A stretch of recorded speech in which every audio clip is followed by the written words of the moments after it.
Bonjour, je m'appelle Compagnie. Cela s'est passé le mois dernier, en juillet. J'étais à San Diego pour un tournoi de softball et j'avais loué une caravane pour y séjourner avec quelques amis. Nous faisions des allers-retours entre nos caravanes en scooter, gardez cela à l'esprit pour le contexte.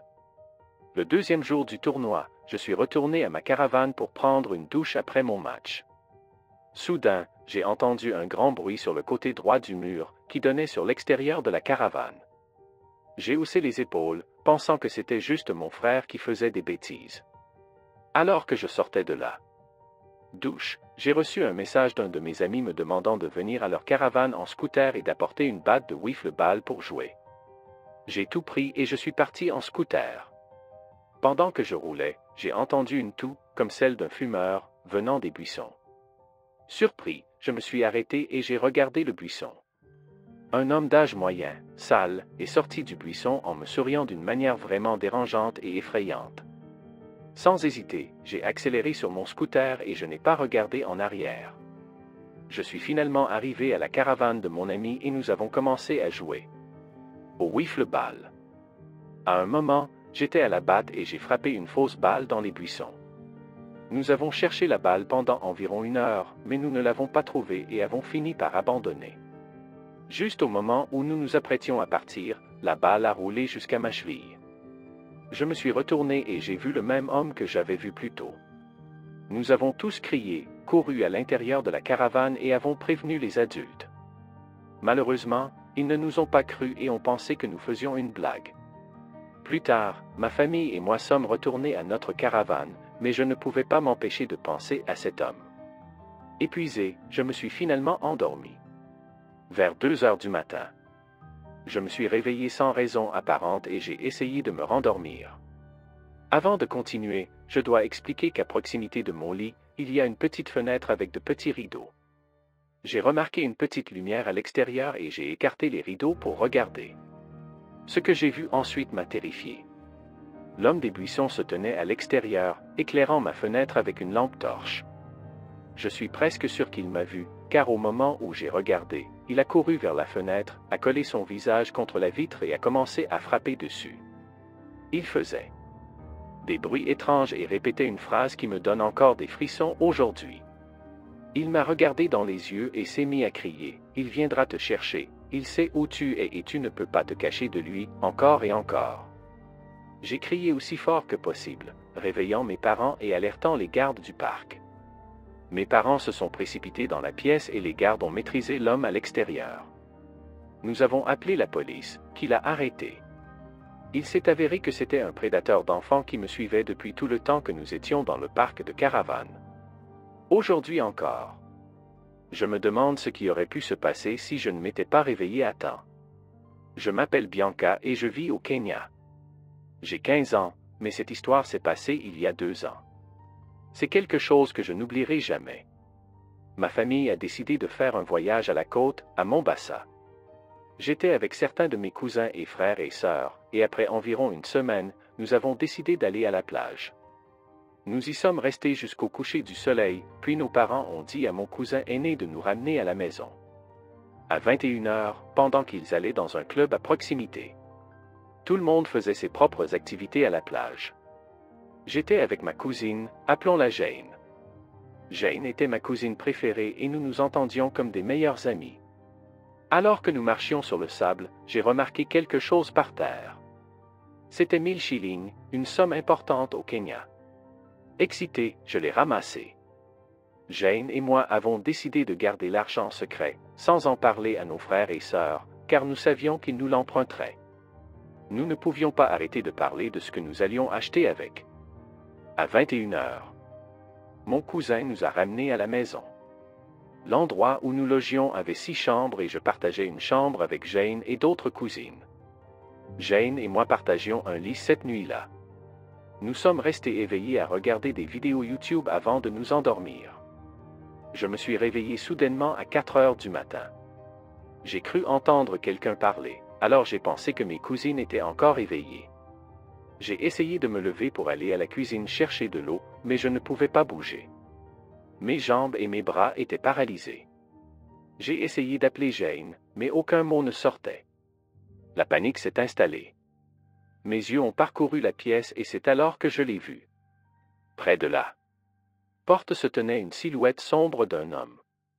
Il était grand, environ 1,95 mètres, et portait un long manteau. Mon cœur s'est emballé, car je savais que personne dans ma famille ne possédait un tel manteau. La silhouette a commencé à flotter, et j'ai été prise d'une sueur froide. Puis elle a parlé d'une voix basse et glaçante, « Rends-moi à l'endroit où tu m'as trouvé. » J'étais paralysé par la peur, ne comprenant pas ce qu'il voulait dire. Soudain, j'ai senti une paire de mains me secouer, et je me suis réveillé en sursaut. C'était Jane. Elle a dit que je respirais fort et que je transpirais. Quand elle m'a demandé ce qui n'allait pas, je lui ai dit que c'était juste un mauvais rêve. Je suis resté éveillé, à regarder des TikTok jusqu'au lever du soleil, essayant de me débarrasser de ce sentiment. Le lendemain, nous sommes allés à un musée. J'ai réussi à oublier le rêve pendant un moment. Jane et moi avons dépensé l'argent que nous avions trouvé, et tout semblait normal. Mais cette nuit-là, c'est arrivé à nouveau. Je me suis réveillé avec Jane qui me secouait, me demandant si j'allais bien.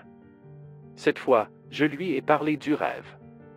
Elle m'a serré dans ses bras et a essayé de me réconforter, mais je n'ai pas pu dormir. Le cycle s'est répété pendant plusieurs nuits. Jane s'est inquiétée et a parlé à mes parents du cauchemar récurrent. Mes parents ont décidé de m'emmener voir un prêtre. Pour des prières. Après cela, j'ai commencé à mieux dormir, et le voyage s'est terminé. De retour à la maison, j'étais triste d'être loin de Jane. Cette nuit-là, je me suis couché en pensant que tout irait bien maintenant, mais le rêve est revenu. Seulement, cette fois, c'était pire. L'homme était plus proche de moi. Je pouvais sentir sa présence planer au-dessus de moi. Tremblante, je lui ai demandé pourquoi il me tourmentait. Sa réponse m'a glacé le sang, « Rends-moi à l'endroit où tu m'as trouvé. » Enfin, j'ai compris qu'il parlait de l'argent. Mon cœur s'est serré. Je l'avais déjà dépensé. Paniqué, je lui ai dit la vérité. L'homme a commencé à marmonner des mots étranges, et avant que je puisse réagir, il est entré dans mon corps. Une douleur brûlante m'a traversé, puis tout est devenu noir. Quand je me suis réveillé, j'étais dans un lit d'hôpital. Ma mère était assise à côté de moi, l'air terrifiée. Elle m'a dit qu'elle avait entendu des cris et s'était précipitée dans ma chambre pour me trouver en train de me cogner la tête contre le mur à plusieurs reprises jusqu'à ce que je m'effondre, saignant. Je lui ai tout raconté, les rêves, l'homme, l'argent. Elle m'a emmené en thérapie, et avec le temps, j'ai commencé à aller mieux. Depuis, je n'ai plus jamais fait ce rêve, mais je n'ai jamais oublié les mots de cet homme ni la leçon qu'il m'a apprise. Certaines choses sont mieux laissées là où on les trouve. Je m'appelle Sanjana, et c'est une histoire vraie qui m'est arrivée. Cet incident s'est produit quand j'avais environ 8 ans. Nous organisions une fête pour le déjeuner chez moi, et mes amis et moi jouions dans le jardin avant. Le père d'un de mes amis nous surveillait. Après quelques minutes, une voiture de police est arrivée devant notre maison, et un officier a demandé si nous avions vu un homme grand, habillé tout en noir, se promener dans le quartier. Nous étions confus et un peu effrayés. Le père de mon ami a répondu « Non, nous n'avons vu personne » et la police a continué ses recherches. Sentant la peur, nous avons décidé de rentrer à l'intérieur. Ma maison avait une rue à l'arrière, donc tout le monde est parti par derrière pour rentrer chez soi. Ma famille et moi sommes restés à l'intérieur et avons regardé par la fenêtre pour voir si nous pouvions repérer l'homme. Après un moment, nous l'avons vu. Il se faufilait derrière les buissons de la maison d'en face. Mon père a commencé à prendre des photos à travers la fenêtre et les a envoyées à nos amis qui vivaient à 5 pâtés de maison, là où la police enquêtait. Ils ont montré les photos à la police, et les officiers ont commencé à fouiller près de la zone en face de chez nous. Pendant ce temps, moi, étant une enfant naïve de 8 ans, j'ai décidé d'ouvrir la porte pour mieux voir l'homme.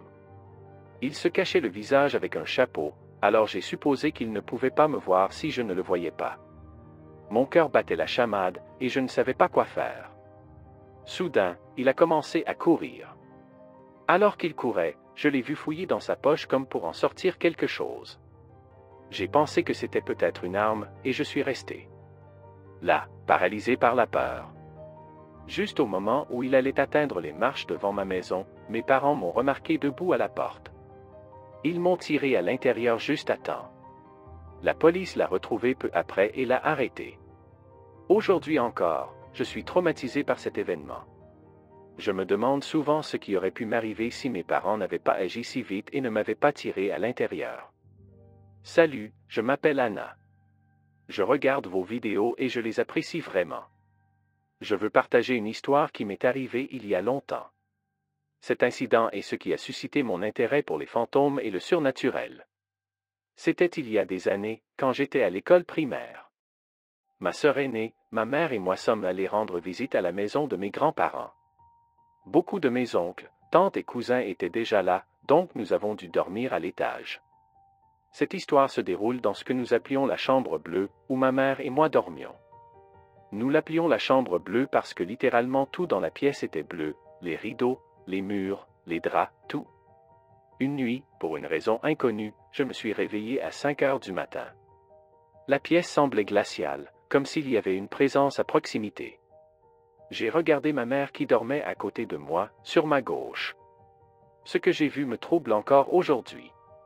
Il y avait une petite lumière flottant au-dessus de sa tête, à quelques centimètres de son visage.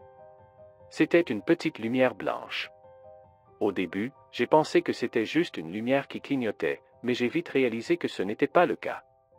Elle tournait en cercle autour de sa tête, si vite que cela ressemblait presque à un clignotement. Étant une petite fille, j'étais curieuse et je voulais tendre la main pour la toucher, mais quelque chose en moi m'en a empêché. C'était comme si une voix dans ma tête me disait « Reste où tu es ». C'est à ce moment-là que ma mère a poussé un petit gémissement et a finalement ouvert les yeux. Dès qu'elle l'a fait, la lumière s'est arrêtée. Elle s'est figée à quelques centimètres de son visage. Ma mère avait l'air effrayée et confuse, et nous sommes restés là, allongés, à fixer cette lumière qui brillait encore, jusqu'à ce qu'elle disparaisse soudainement. Elle s'est tournée vers moi, le visage rempli de panique, et a demandé « Tu as vu la lumière tout à l'heure » J'ai répondu « Tu veux dire celle qui était devant ton visage tout à l'heure » Ma mère a sauté du lit, paniquée, et a couru pour allumer la lumière de la salle de bain. Nous nous sommes retrouvés assises là, avec les lumières allumées, jusqu'au matin. Nous ne pouvions pas arrêter de penser à ce qui s'était passé. Au début, nous avons pensé que c'était peut-être une luciole, mais la lumière ne ressemblait pas à une luciole et ne bougeait pas comme une luciole. Quand nous avons raconté ce qui s'était passé au reste de la famille, ils n'étaient pas surpris. Ils nous ont dit qu'il y avait toujours eu des choses étranges qui se passaient dans la chambre bleue, des portes qui se fermaient toutes seules, des lumières qui s'allumaient et s'éteignaient toutes seules, toutes sortes de choses bizarres. C'est alors qu'ils ont mentionné quelque chose qui nous a glacé le sang. Apparemment, il y avait une famille qui vivait dans la maison avant que mes grands-parents n'y emménagent. Ils avaient un petit garçon qui, malheureusement, était mort de fièvre dans la maison. Des années plus tard, ma mère m'a raconté sa version de l'histoire.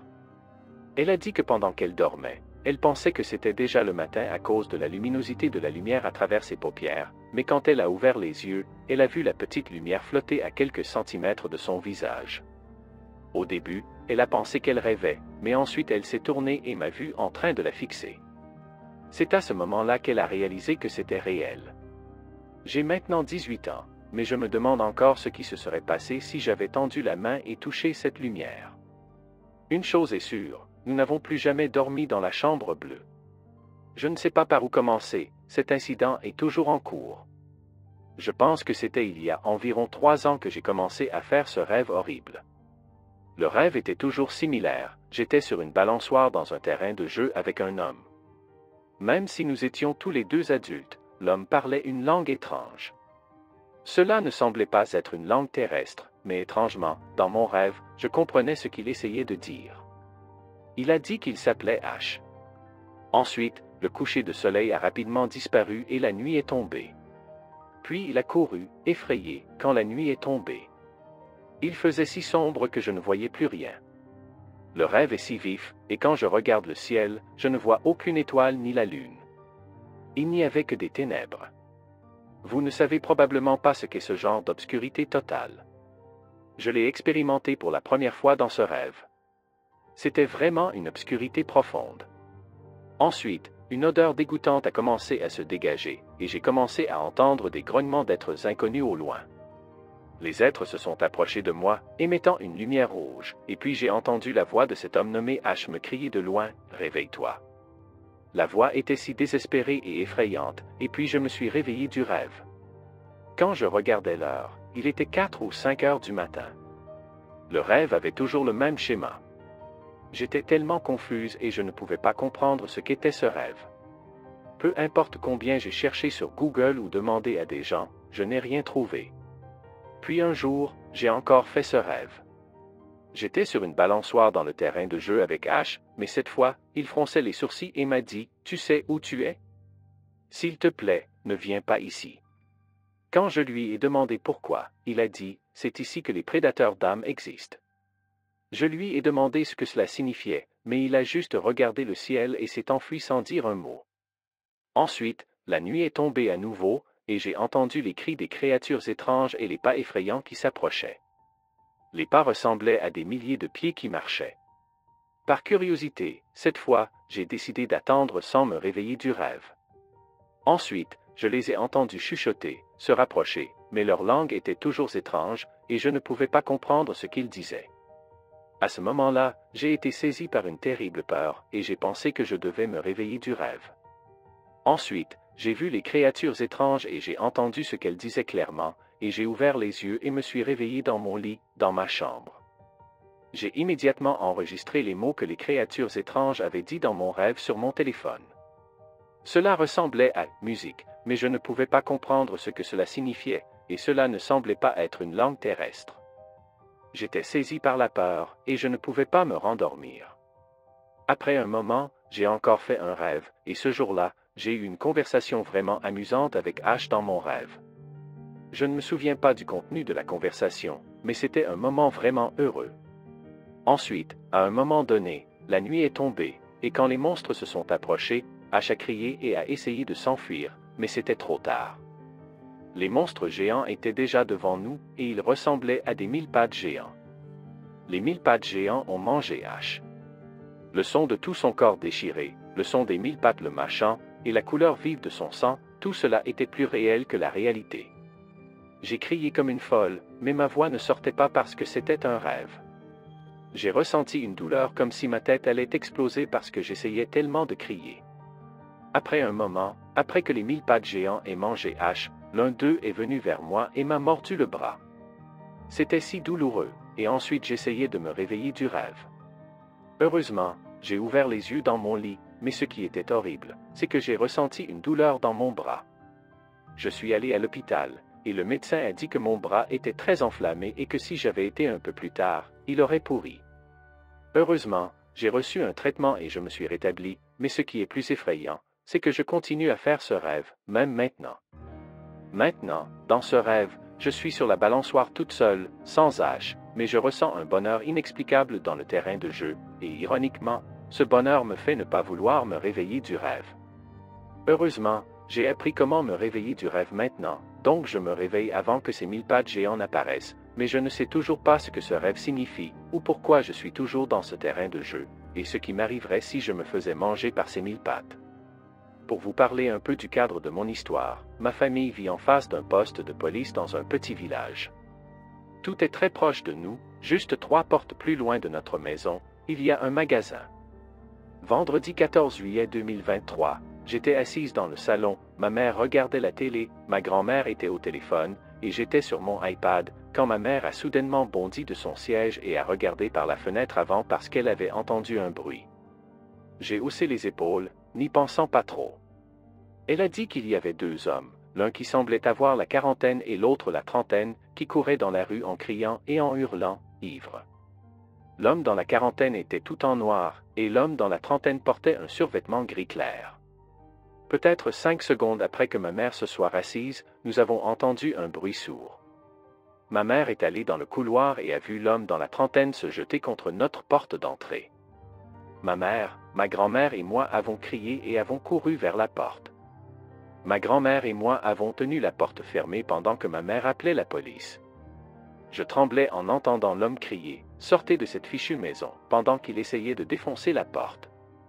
Ma mère a réussi à joindre la police et leur a dit ce qui se passait.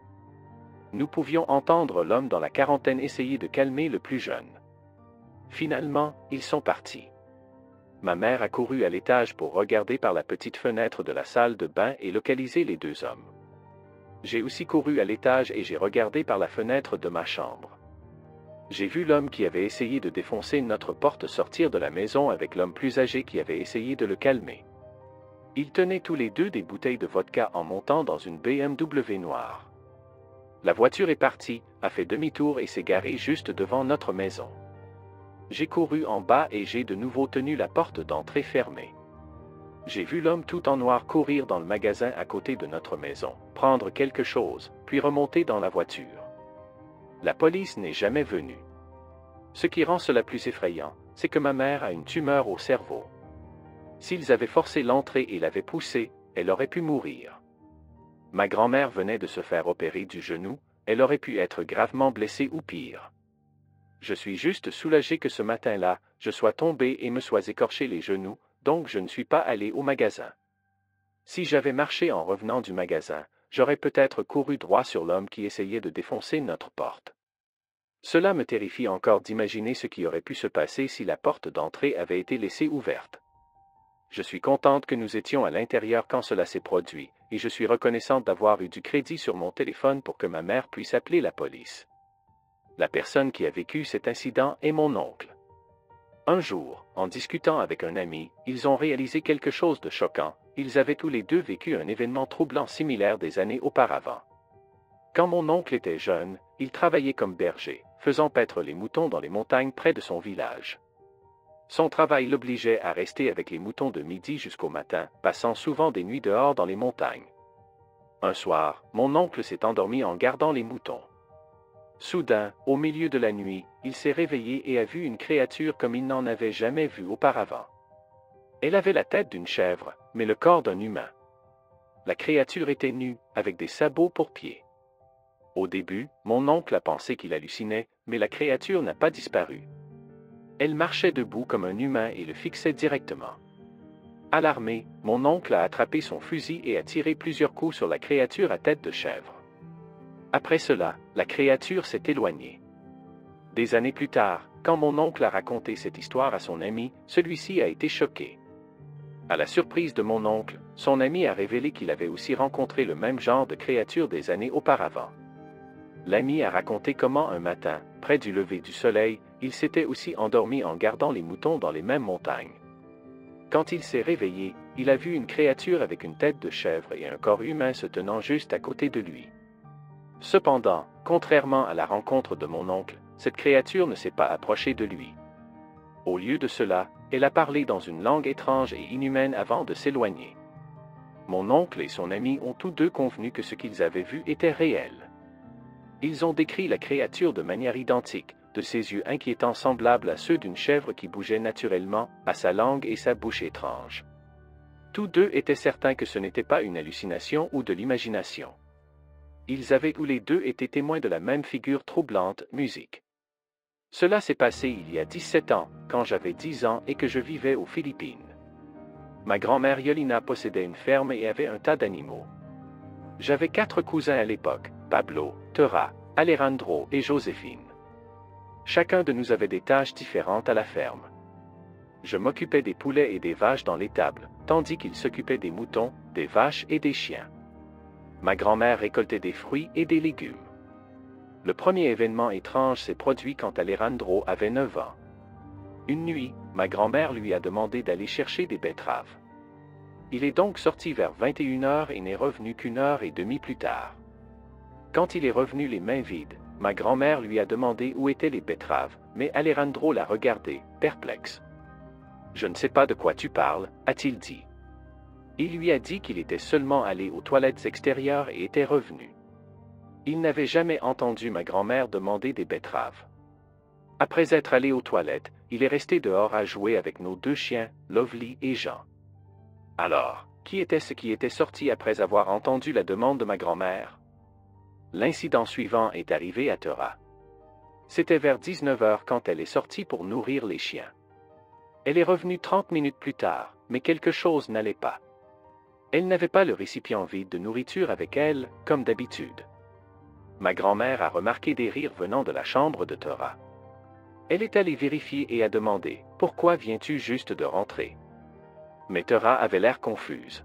« Grand-mère, je ne suis pas sortie de ma chambre depuis 18 heures. » Ma grand-mère a pensé qu'elle mentait et l'a grondée. Alors, qui avait-elle vu dehors? Ensuite, c'est arrivé à Pablo. Un jour, il est resté dans sa chambre toute la journée et n'est jamais sorti. Ma grand-mère a laissé de la nourriture devant sa porte, et chaque fois qu'elle vérifiait, l'assiette était vide. Elle a supposé qu'il était à l'intérieur et ne s'est pas inquiétée. Mais vers 17 heures, Pablo est entré par la porte d'entrée. « Bonjour, je viens de rentrer des champs, » a-t-il dit, tenant une botte de blé, des carottes et des pommes de terre. J'ai mis du temps à ramasser tout ça. Nous l'avons tous regardé, choqués. Ma grand-mère s'est précipitée dans sa chambre, a ouvert la porte en grand, il n'y avait personne. Alors, qui avait besoin de toute cette nourriture ce jour-là?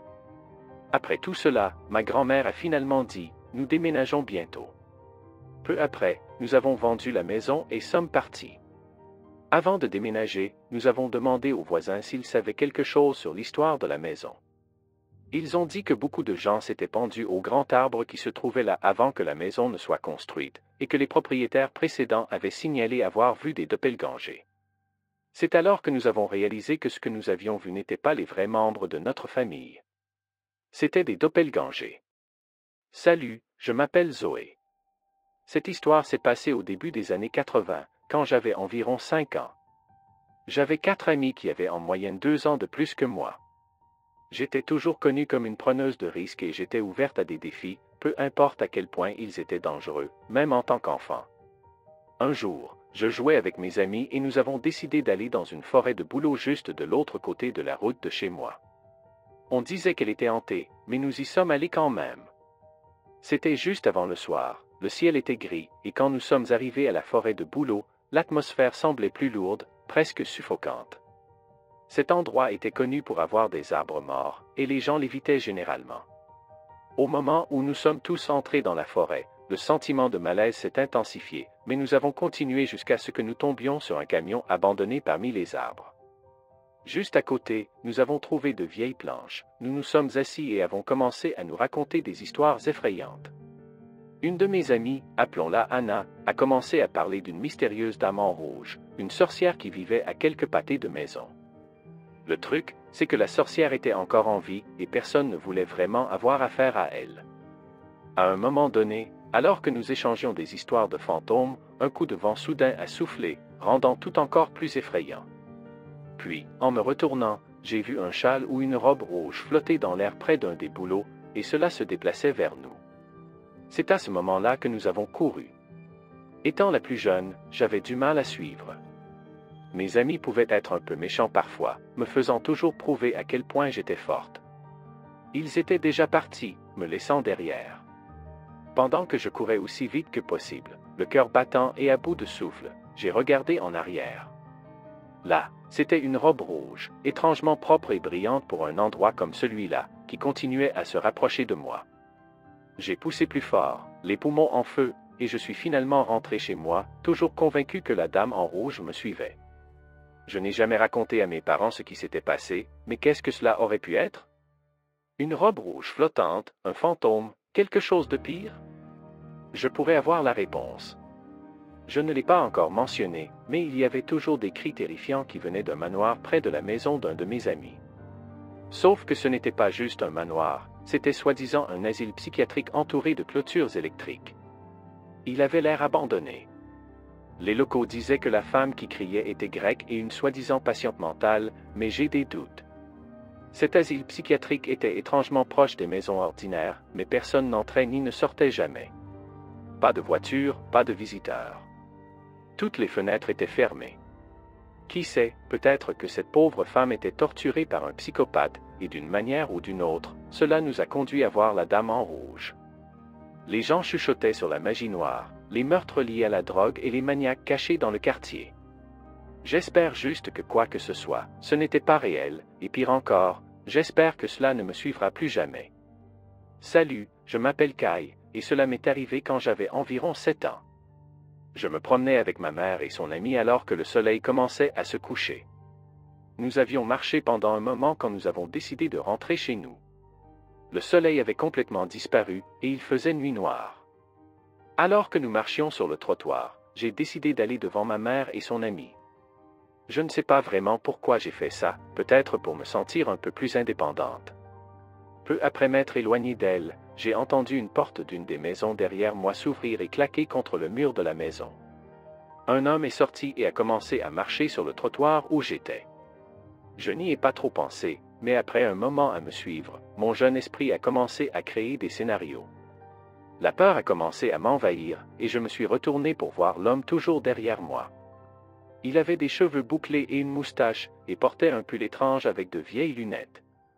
Il m'a vu le remarquer, mais a continué à se rapprocher. J'ai décidé de tourner à gauche et de traverser la rue pour aller sur l'autre trottoir. Mon cœur s'est serré quand il a fait la même chose. Quand il est arrivé sur le trottoir où j'étais, il a regardé autour de lui frénétiquement, comme s'il vérifiait que personne ne le regardait. Puis il a continué à me suivre. Alors qu'il se rapprochait de plus en plus, j'ai vu ma mère marcher sur le trottoir de l'autre côté de la rue, et j'ai saisi ma chance pour courir. Je n'ai jamais oublié ce qui s'est passé après que j'ai couru vers elle. Je me suis retourné pour voir l'homme me fixer par-dessus son épaule. Ses yeux étaient fous, me dévisageant avec colère. Puis il s'est enfui, et j'ai entendu la même porte claquer. Nous sommes rentrés à la maison, et j'ai dit à ma mère ce que je pensais. Je pensais qu'elle ne me croyait pas, mais plus tard, j'ai découvert qu'elle me croyait et essayait de ne pas me faire peur. De nombreuses années après cet événement, je suis retourné à la maison d'où l'homme était sorti. J'ai frappé à la porte et ai été accueilli par un vieux couple. J'ai fait comme si c'était un accident et je suis parti. Mes amis et moi avons aussi signalé avoir vu l'homme dans une vieille voiture rouillée de couleur violette. Un jour, en rentrant de l'école, nous sommes allés à la voiture et avons regardé par la fenêtre. Les sièges arrière avaient été arrachés, il y avait des scies, des marteaux et d'autres outils à l'arrière de la voiture. Je ne pense pas que les intentions de cet homme étaient bonnes. À ce jour, je me demande parfois ce qui se serait passé si je n'avais pas couru vers ma mère ou si je n'avais pas continué à marcher. Je voudrais rester anonyme, mais je voudrais que les gens sachent que je suis une fille de 15 ans et que cela s'est passé dans une ville de taille moyenne dans le nord-est du Maryland. Un jour, je rentrais chez moi après être allé chez une amie. Mon père et moi étions sur la route tard dans la nuit, et les seules lumières qui éclairaient notre chemin étaient les phares de notre voiture et les lampadaires. Je me souviens de cette nuit, c'était une nuit calme. Nous vivons en banlieue, mais il n'y avait pas beaucoup de monde dehors. Alors quand nous avons vu cette chose, mon père et moi étions les seuls à en être témoins. Alors que nous approchions d'un rond-point, nous avons tous les deux vu quelque chose au loin que nous avons d'abord pris pour un oiseau, mais en même temps, c'était énorme et avait un corps semblable à celui d'un humain, comme rien que mon père ou moi n'avions jamais vu auparavant. Alors que nous nous rapprochions, il a soudainement déployé ses ailes et s'est envolé. Alors que nous quittions le rond-point et nous rapprochions de la maison, je me suis tourné vers mon père et ai dit « Tu as vu ça, ou je suis juste en train d'halluciner ?» Il avait de la peur dans les yeux, complètement choqué. Alors que nous conduisions le reste du chemin jusqu'à la maison, mon père et moi avons raconté à mon frère ce qui s'était passé, mais il a juste ri et haussé les épaules. J'ai eu du mal à dormir cette nuit-là. Je ne pouvais pas arrêter d'y penser. Environ un an plus tard, nous avons découvert une chaîne YouTube avec des vidéos sur des créatures surnaturelles et des théories. Une vidéo en particulier a attiré notre attention, et en la regardant, nous avons réalisé quelque chose. Nous pensons savoir exactement ce que nous avons vu cette nuit-là. Le mottement. Il y a eu des observations dans le monde entier, mais aucune ici. Pourquoi est-il dans notre ville? Pourquoi a-t-il voulu que nous le voyions? Je suis encore terrifié en y pensant aujourd'hui, sachant qu'il est peut-être encore là, à rôder. Quand j'avais environ 8 ans, je me souviens très clairement d'une nuit. Mes parents partaient en ville pour un mariage, et il était environ 19 heures. Notez que j'allais rester à la maison toute seule. Avant de partir, ils m'ont dit de verrouiller la porte et de ne l'ouvrir à personne, et ils ont dit qu'ils seraient de retour vers 23 heures ou minuit. Ils m'ont dit de dormir quand ils reviendraient. Je leur ai dit au revoir, j'ai verrouillé la porte et je suis retourné jouer avec mes jouets dans ma chambre. Tout allait bien jusqu'à ce que j'aie ce sentiment de malaise, comme si quelqu'un me regardait. J'ai haussé les épaules, pensant que ce n'était rien. Ensuite, 2 heures ont passé, et j'ai voulu cuisiner quelque chose pour m'occuper. Je suis allé à la cuisine et j'ai commencé à sortir des choses du réfrigérateur, oignons, concombres, tomates, etc. Puis ce sentiment est revenu, mais j'ai encore haussé les épaules et n'y ai pas pensé. Notez que j'étais une enfant très courageuse, c'est pourquoi mes parents m'ont laissé seul. Je commençais à couper des choses et à cuisiner, que ce soit comestible ou non. Une demi-heure a passé, et pendant que je coupais, j'ai eu l'impression de voir quelque chose du coin de l'œil. Je me suis retourné pour regarder, et puis j'ai vu une créature grisâtre avec des yeux sombres, chauves, grande et effrayante. Elle ne ressemblait à rien d'humain. Elle m'a vu la regarder, et puis elle a disparu. J'étais figé, complètement. Je n'ai même pas bougé ou tremblé. J'étais juste vide. Après quelques minutes, j'ai nettoyé et j'ai commencé à chercher dans la maison. J'avais 8 ans, donc je ne pensais pas trop à ce que cela pouvait être. J'ai regardé l'heure, et il était plus de 22 heures. J'ai enfilé mon pyjama, me suis brossé les dents et me suis préparé pour le lit. Je me suis endormi rapidement. Puis quelques heures ont passé, et j'ai senti que quelqu'un me regardait. J'ai ouvert les yeux et me suis levé. Puis mon épaule a semblé peser lourd, comme si quelque chose la poussait vers le bas. J'ai pensé que c'était un réflexe, mais pourquoi un réflexe se produirait-il à ce moment-là? Ensuite, en regardant vers l'entrée de ma chambre, j'ai vu cette créature à nouveau. Nous nous sommes regardés pendant 3 longues minutes. J'étais encore figé. Puis j'ai crié aussi fort que possible et j'ai commencé à pleurer. À ce moment-là, mes parents étaient déjà rentrés. Mon père a couru dans ma chambre et m'a demandé ce qui n'allait pas. J'ai pointé cette chose, mais il ne pouvait pas la voir, et puis elle a disparu, comme avant. Après cela, elle n'est plus jamais apparue. J'espère qu'elle ne reviendra jamais. Je suis juste si contente que mes parents étaient là pour m'aider. Mais si mes parents n'étaient jamais rentrés, que me serait-il arrivé?